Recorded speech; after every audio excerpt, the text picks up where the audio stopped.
Welcome back to another episode of Life in the Stands podcast. We have Jake, Zach, and Kyle on the podcast today. We're really excited to talk about game one of the NBA Finals, which happened last night.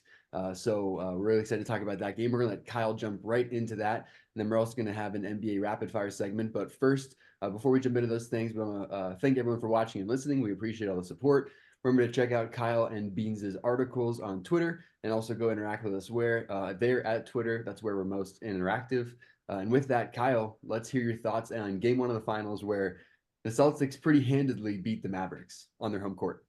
Yeah, hello everyone. Welcome to the roast of Jacob Bender.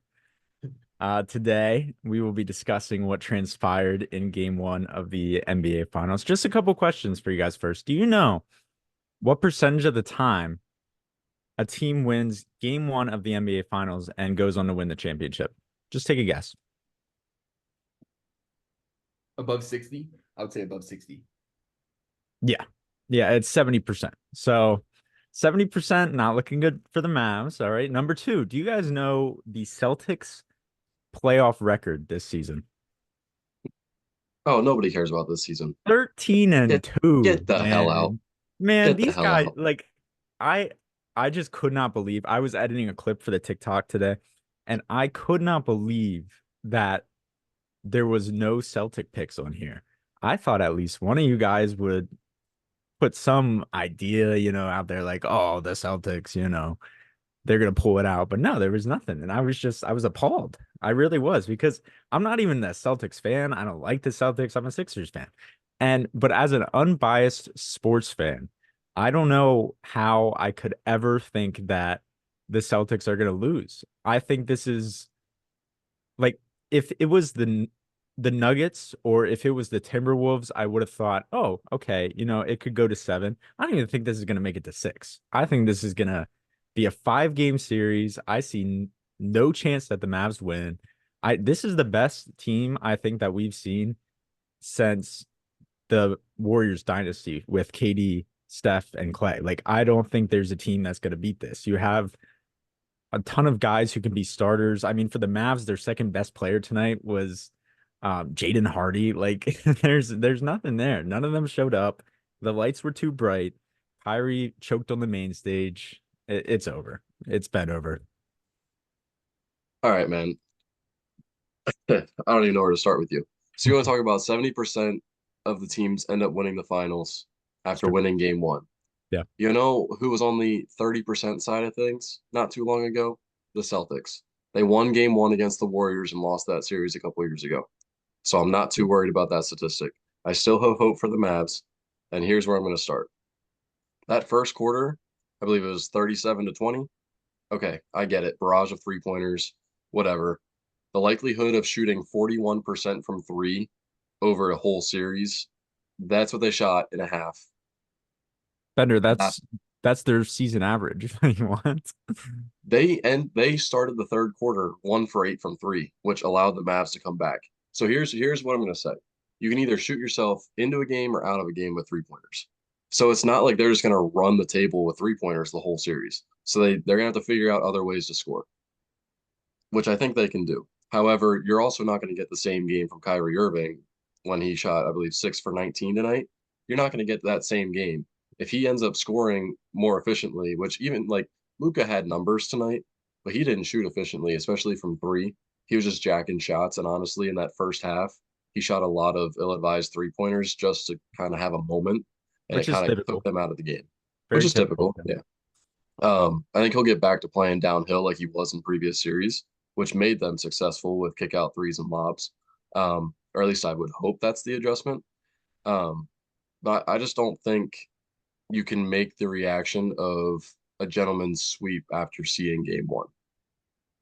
No, I can. I just did. So I was looking through my notes earlier and I didn't find any games the Celtics have won this postseason against a full team without injuries. But mm, but mm. other than that, also to What about point this to game? game one, the Mavericks have also lost game one in every playoff series they've played so far this year. And they also were down by more than 25 points in both of those game ones in both of those series this year. So again, game one, I don't think it's too big to really overreact either direction. I think like realistically, we're looking at a deep series still. If you look at the second half, and other than that barrage of 3-pointers coming out game one of the finals on their home court after 10 days of rest, being up 17, like the rest of the game was pretty close and was competitive for the most part. It was runs back and forth. Dallas definitely had their moments too. So I mean, I think it'll be a close series still. Celtics are a great team; they could easily win it, but I mean, I think it's going to go to 7. To build on Zach's point real quick, he said it was a close game the whole way through between the second, third, and fourth quarter. It was 69-70, Celtics +1. So it was a pretty even game throughout. Um, let's say, like, I know you don't like Luka necessarily here, Kyle, but like when he's shooting all those threes, you can shoot yourself out of the game. I get it. If you can get him to play downhill in that first quarter, slow the game down, because a lot of that was run and gun, shoot a lot of threes for the Celtics, rather than slowing the game down, I think it's not quite a 17-point differential in that quarter, and you can at least make it a game, um, which I feel like the Mavs have played well in game time moments. Not saying the Celtics can't, but Yeah, timeout too. Kristaps is also not going to do that every game. No, that's true. yeah, That's true. That is like pure, like I haven't played the game in so many days that I'm just so excited to be back on a basketball court that like that's one of those kinds of games. But he's not going to play like that the whole series either. Because See, the problem is, he had a super big impact on the offensively. too. Offensively, defensively, I think he's going to stay there because he had 3 blocks tonight, and he did stop a lob or two. If I remember specifically on Derek Lively, forced 2 turnovers off of it. That will be there. But offensively, I don't see him dropping 20. yeah, see, the problem is if he doesn't, then Derek White's going to drop 20, or Drew Holiday's going to drop 20, or even Al Horford has a game where he's going to drop 20. Like, I almost guarantee it. So the problem is they just have so many different options that it's impossible. And when I look at the Mavs, like, if you have even a slightly off night of one of Kyrie or Luka, it's game over. There's no other options to pick them up. So Can I we just make a formal request to not talk about Al Horford on this podcast? Yeah, I mean, that's true.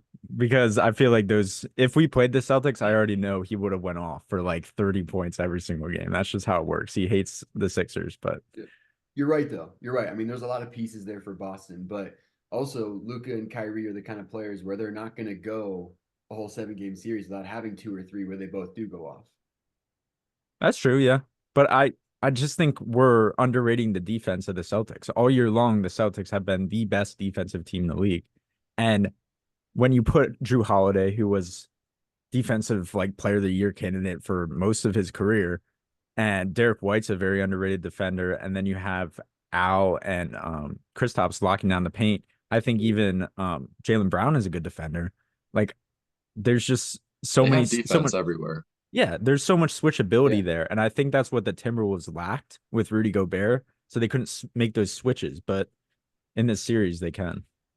I mean, hey, to be fair, though, if you look at defensive rating in the playoffs, the first team is the Mavericks, but the second team is, or I'm sorry, the first team is the Celtics, but the second team is the Mavericks.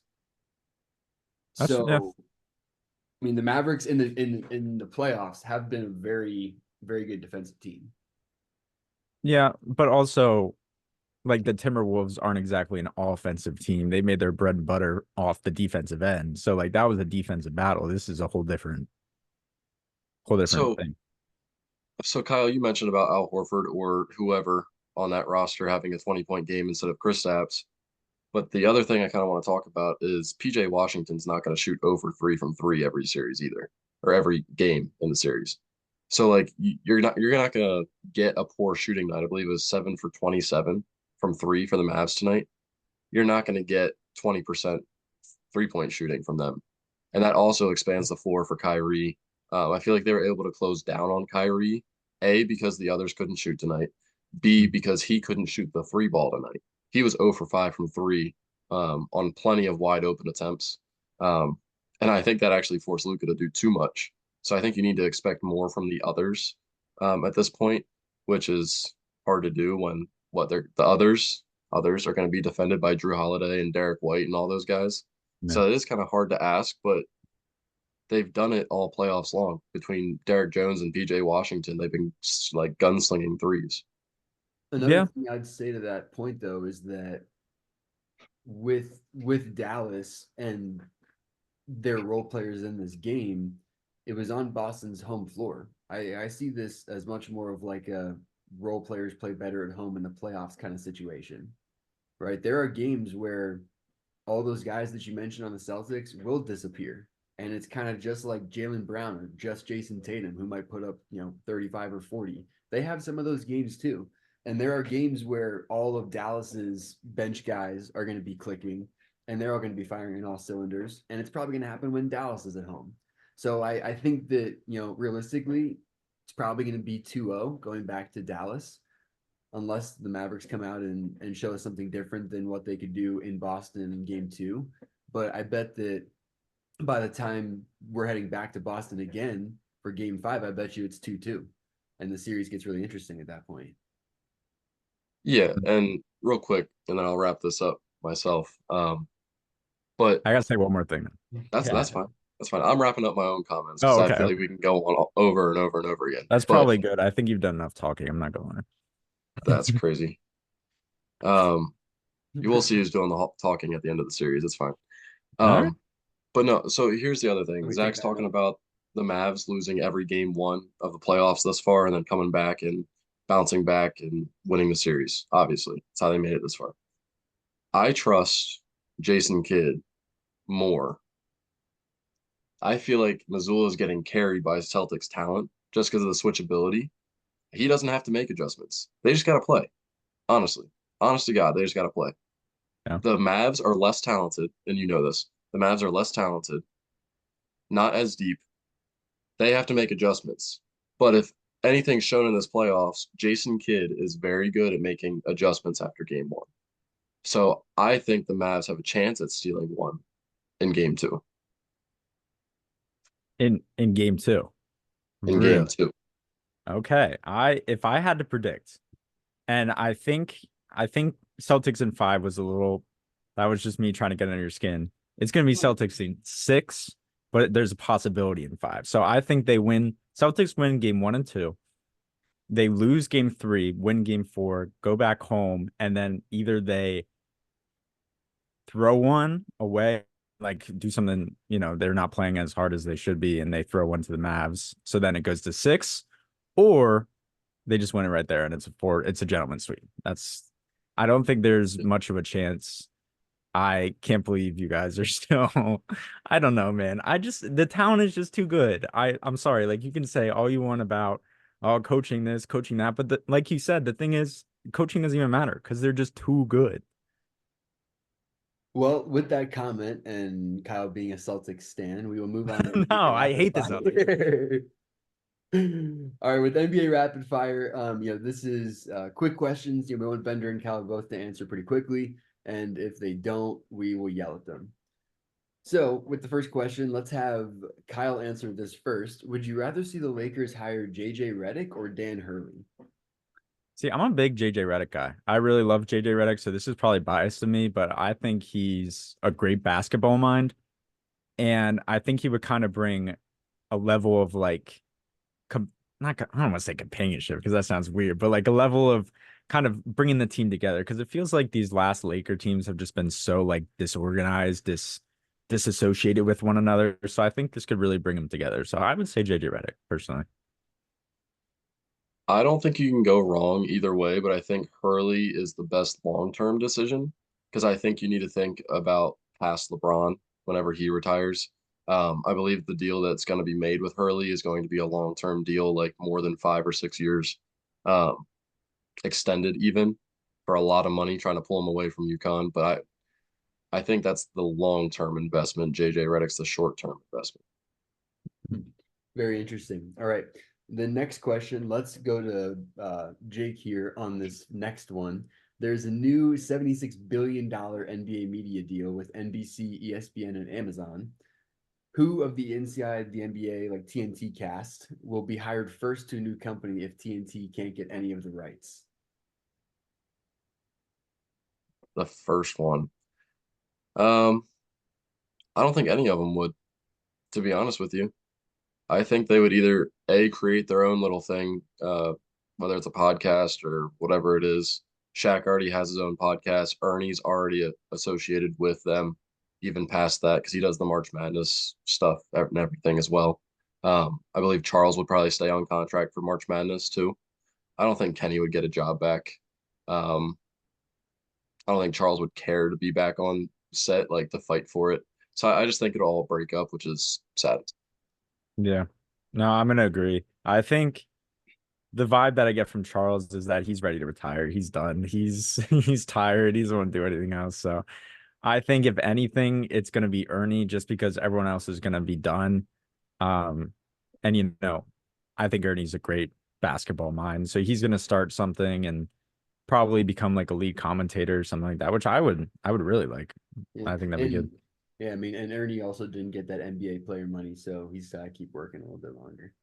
All right, who is the biggest snub from the Team USA roster? Team USA roster is Devin Booker, Steph Curry, Anthony Edwards, Tyrese Halliburton, Drew Holiday, Kevin Durant, LeBron James, Kawhi Leonard, Jason Tatum, Anthony Davis, Bam Adebayo, and Joel Embiid. So who is the biggest snub? Kyle, you can go ahead first. Ben Simmons. I'm kidding. I'm kidding. He's Australian. And thanks for thanks everybody for listening. That's another episode of Life in the Stands. No, I'm kidding. I'm kidding. I'm kidding. Man, maybe I'm gonna go Derek White. You know what? Because we're talking about the Celtics, and apparently I'm a Celtics lover now. He had a great season. I think he's a little glue guy. They're gonna, he's a great defender. He's a great shooter. He's one of the best shooters in the league right now. He can do everything. He can rebound. Are we sure you're not a Celtics fan? I'm not, man. I Sure? think Derek White is a Bender about great to say player. Tyrese Maxey? But we already have Drew Holiday on that roster. Yeah, I mean, might as well throw two of the NBA champions on the team. Yeah, why not? Or three. No. Is Tatum on it? Did you All say right, so Tatum? Bender, who My snub is snub? my future NBA champion, Kyrie Irving. I'm gonna leave it at that. Are we sure you're not a Mavs fan? Kyrie Irving is also kind of a wild pick to me, but No, Kyrie's kind of lights are too bright, man. I Lights don't know are if too I'd say bright. that either. But let's move on to the next rapid fire topic. Where will Klay Thompson play next season? Bender. I think he'll stay with the Warriors. I don't think there's any way they break up that big three. I think they all want to retire together and everything. There's still ways you can win.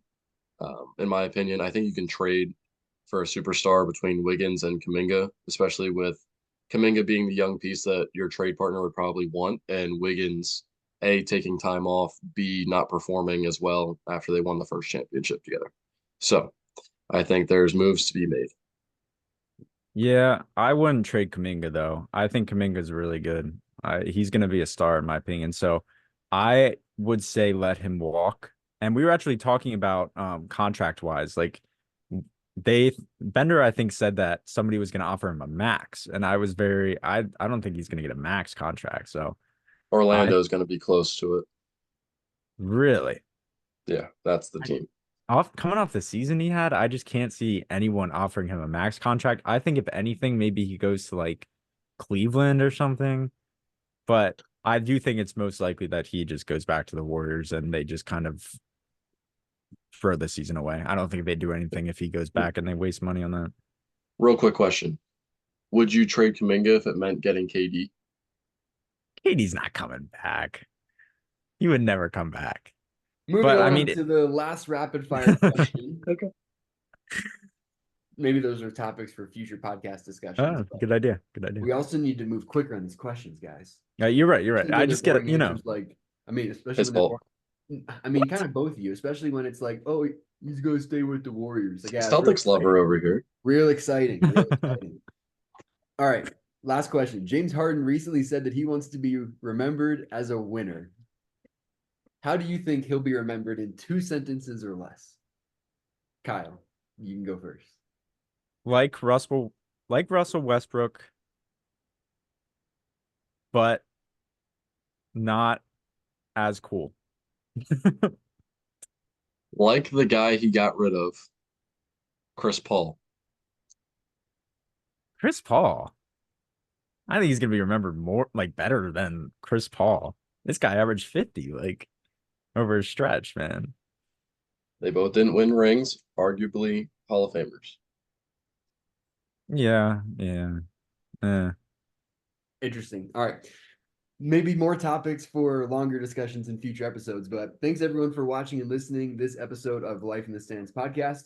We will have some NBA draft stuff upcoming with some specials and some possible mocks. So pay attention to that. Remember to follow us on Twitter and like and subscribe whenever And go possible. Celtics. And yeah, I mean, we'll see what happens the rest of the series. If the Celtics do win, I think we officially no longer let Kyle talk about the Sixers. And Bender's about done. We gotta get off. So thanks everyone for watching and listening. See you in the next episode.